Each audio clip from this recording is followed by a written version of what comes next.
Premier, I refer to the McGowan Labor government's commitment to creating jobs and driving Western Australia's economic recovery, and I ask, can the Premier update the House on what the latest ABS labour force figures show about this government's success in supporting jobs and driving the WA economy, as well as how WA's strong and safe response to COVID-19 has supported the entire country?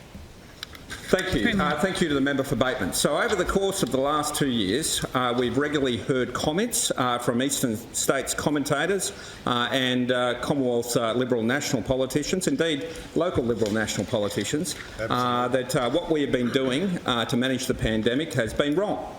We've heard that consistently. We've been told our controlled border is costing jobs. We've heard that it will all fail. I heard Mr Frydenberg, the Federal Treasurer, and the Liberals and Nationals last week saying that we're holding back the national economy. I heard the Prime Minister the other day say that Western Australia is in lockdown.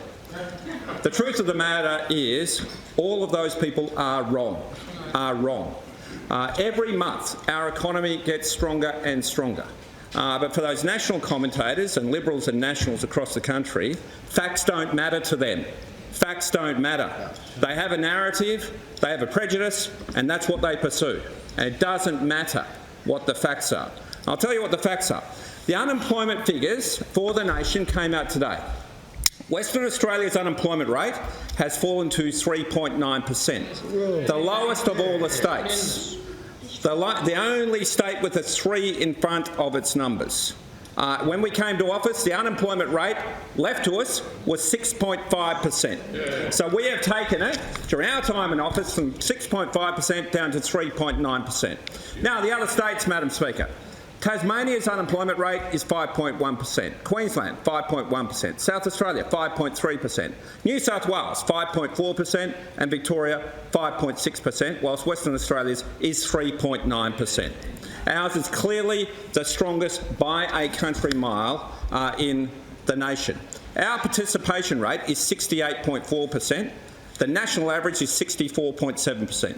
In other words, not only do we have the lowest unemployment rate, we have the largest number of people per capita in the workforce. So it is an extraordinarily strong set of figures, strong set of employment figures.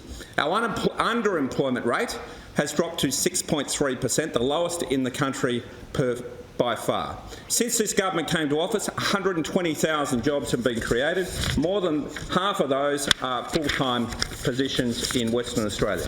Combined with that, Western Australia has the fewest restrictions, we have the most open economy, we are leading the nation in exports, and we are carrying the country.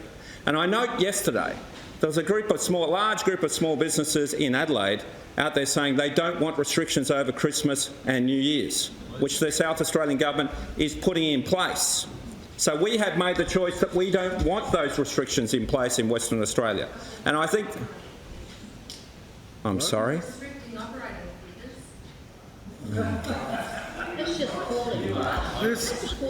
Honestly, the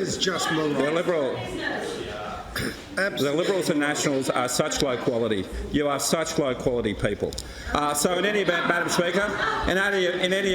Speaker, if you have a look at the data and if you have a look at the figures, Western Australia has carried the nation. We have the strongest economy in the nation. We have the lowest unemployment rate in the nation by a long, long way.